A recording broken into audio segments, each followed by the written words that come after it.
നമസ്കാരം മലയാളി വാർത്ത ഇൻസൈഡിലേക്ക് സ്വാഗതം. യുദ്ധം അങ്ങനെ കലുഷിതാവസ്ഥയിലേക്ക് വന്നുകൊണ്ടേയിരിക്കുകയാണ്. ലബനൻ ഒന്നടങ്കം ഇപ്പോൾ കത്തിച്ചാമ്പലാവാൻ നിമിഷ നേരം മതി എന്ന അവസ്ഥ.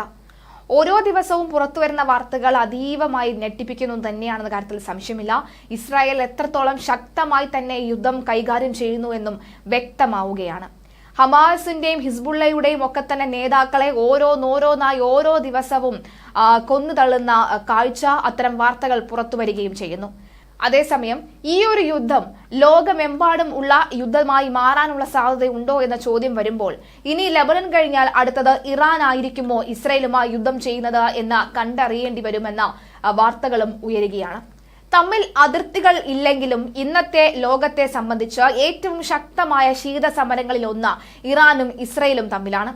ഇറാനും ഇസ്രയേലും തമ്മിൽ അതിർത്തികളില്ല, പ്രകൃതി വിഭവ മേഖലകളൊന്നുമില്ല, അങ്ങനെ ഇരു രാജ്യങ്ങളും തമ്മിൽ പങ്കുവെക്കുന്നുമില്ല. എന്നാൽ ഇന്നത്തെ ലോകത്തെ ഏറ്റവും ശക്തമായ ശീതസമരങ്ങളിൽ ഒന്ന് ഈ രാജ്യങ്ങൾ നടക്കുകയാണ്. ഇസ്രായേൽ ഇറാനിലേക്ക് അടിക്കുകയാണെങ്കിൽ അല്ലെങ്കിൽ ഇറാൻ ഇസ്രായേലിലേക്ക് കടന്നടിക്കുകയാണെങ്കിൽ ഒരു വലിയ ലോകമഹായുദ്ധത്തിലേക്ക് കാര്യങ്ങൾ നീങ്ങുമെന്ന നിരീക്ഷണങ്ങൾ പുറത്തു വരികയാണ്.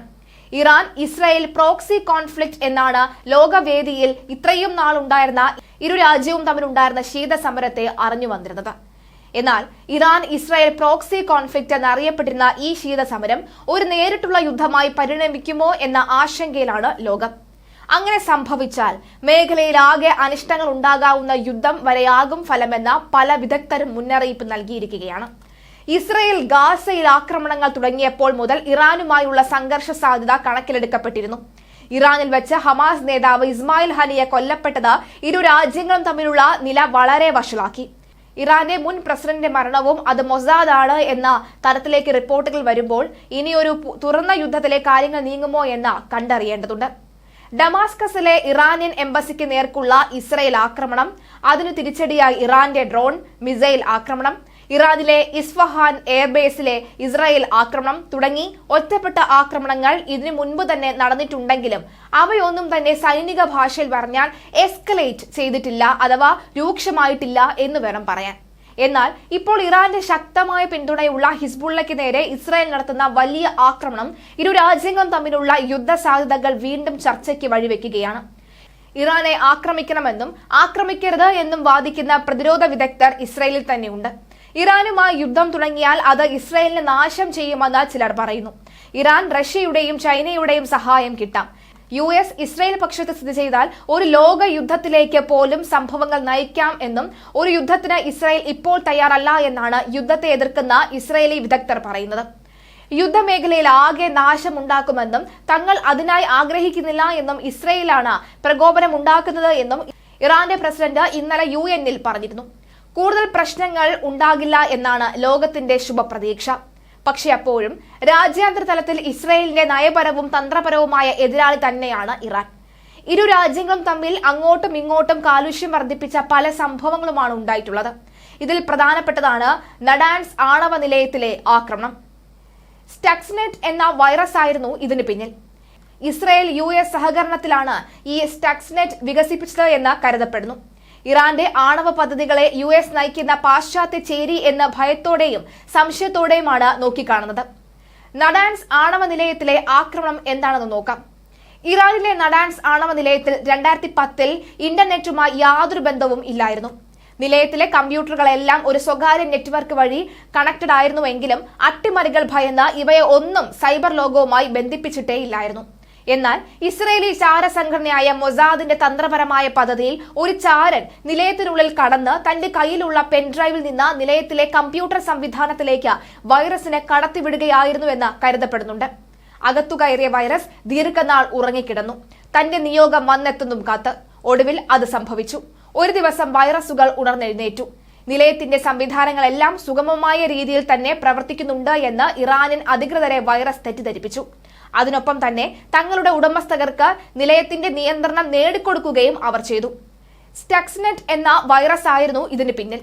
ഇസ്രായേൽ US സഹകരണത്തിലാണ് ഈ സ്റ്റക്സ്നെറ്റ് വികസിപ്പിച്ചത് എന്ന് കരുതപ്പെടുന്നു. ഇറാന്റെ ആണവ പദ്ധതികളെ US നയിക്കുന്ന പാശ്ചാത്യ ചേരി എന്ന ഭയത്തോടെയും സംശയത്തോടെയുമാണ് നോക്കിക്കാണുന്നത്. യുറേനിയം സമ്പുഷ്ടീകരണവുമായി ബന്ധപ്പെട്ടുള്ള സംവിധാനങ്ങളെ നിയന്ത്രിക്കുന്ന കമ്പ്യൂട്ടറുകളെ മാത്രമാണ് അന്ന് ഈ വൈറസ് ലക്ഷ്യം വെച്ചത്. ഇതുകൊണ്ട് തന്നെയാണ് US-ഉം ഇസ്രയേലും സംശയനിഴലിൽ വന്നെത്തിയതും. ഏതായാലും ലോകത്തിലെ ആദ്യ സൈബർ യുദ്ധ ആയുധമായാണ് ഈ സ്കൈനെറ്റ് വിശേഷിപ്പിച്ചിരിക്കുന്നത്. പിന്നീട് ലോകം ഞെട്ടിയ സംഗതികളാണ് നദാൻസ് നിലയത്തിൽ നടന്നു വന്നത്.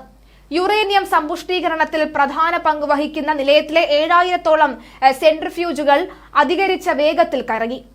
ഈ കറക്കത്തിലും തുടർന്ന് ഉടലെടുത്ത തകരാറിലും നിലയത്തിന്റെ കാതലായ സംവിധാനങ്ങൾക്ക് തകർച്ചയും കേടുപാടുകളും പറ്റി.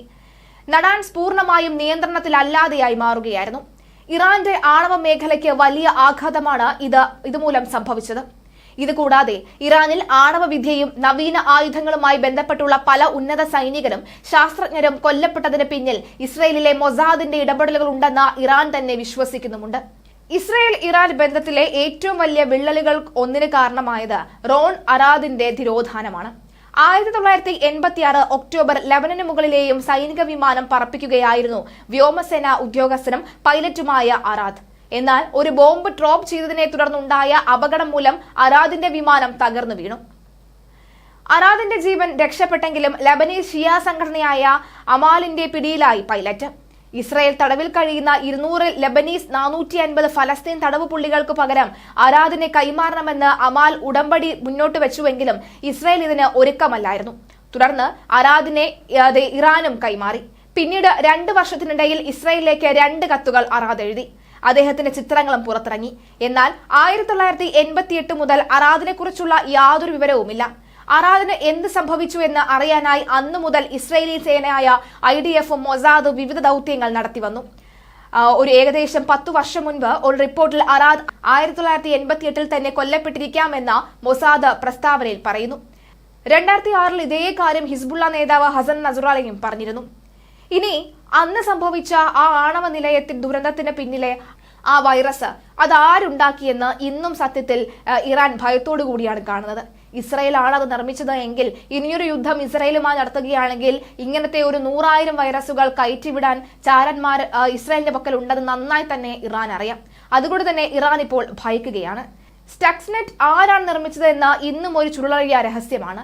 എന്നാൽ US ഇസ്രായേൽ ഇന്റലിജൻസ് ഏജൻസികളുമായി എപ്പോഴും സാങ്കേതിക ലോകം ഈ സ്റ്റക്സ്നെറ്റിനെ ബന്ധപ്പെട്ടിട്ടുമുണ്ട്. US-ന്റെ കുപ്രസിദ്ധമായ ഓപ്പറേഷൻ ഒളിമ്പിക്സ് ഗെയിമുമായി ബന്ധപ്പെട്ടാണ് ഈ സ്റ്റക്സ്നെറ്റ് വികസിപ്പിച്ചത് എന്നും പരക്കെ അഭ്യൂഹമുണ്ട്. 2011 ഇസ്രായേൽ സൈന്യാധിപതിയായിട്ടുള്ള ഗാബി അഷ്കെനാസി അതീവ സ്വകാര്യമായി നടത്തിയ വിരമിക്കൽ ചടങ്ങിന്റെ വീഡിയോ ലീക്കായപ്പോൾ ഇതിൽ പ്രസംഗത്തിൽ ഈ സ്റ്റക്സ്നെറ്റ് തന്റെ കരിയറിലെ ഏറ്റവും വലിയ വിജയമാണ് എന്ന് പറഞ്ഞ് ഇസ്രായേലിന്റെ പങ്ക് വെളിവാക്കിയിരുന്നു. എന്തായാലും ഇസ്രായേൽ ആയിരിക്കാം ഇത്രയും ബുദ്ധി ഉപയോഗിച്ച പണി കൊടുക്കണമെങ്കിൽ മുന്നോട്ട് വരിക എന്ന കാര്യത്തിൽ സംശയമില്ല എന്ന് ലോകം വിധിയെഴുതുമ്പോൾ ഇറാനും ഇസ്രായേലും തമ്മിൽ ഒരു യുദ്ധം ഉണ്ടായാൽ എന്തൊക്കെ ആയിരിക്കാം ഇനി കാണേണ്ടി വരിക എന്ന് ലോകം ഉറ്റുനോക്കുകയാണ്. ഒരു 3ാം ലോക മഹായുദ്ധത്തിന് ഏതായാലും ലോകം താങ്ങില്ല എന്ന കാര്യത്തിലും സംശയമില്ല. വെറുതെ പോയി ചൊറിഞ്ഞ് ഇസ്രായേലിന്റെ കയ്യിൽ നിൽക്കുന്ന അടി വാങ്ങേണ്ടതില്ല എന്ന് തന്നെയാണ് അമേരിക്ക മറ്റ് രാജ്യങ്ങളോട് പറയുന്നത്.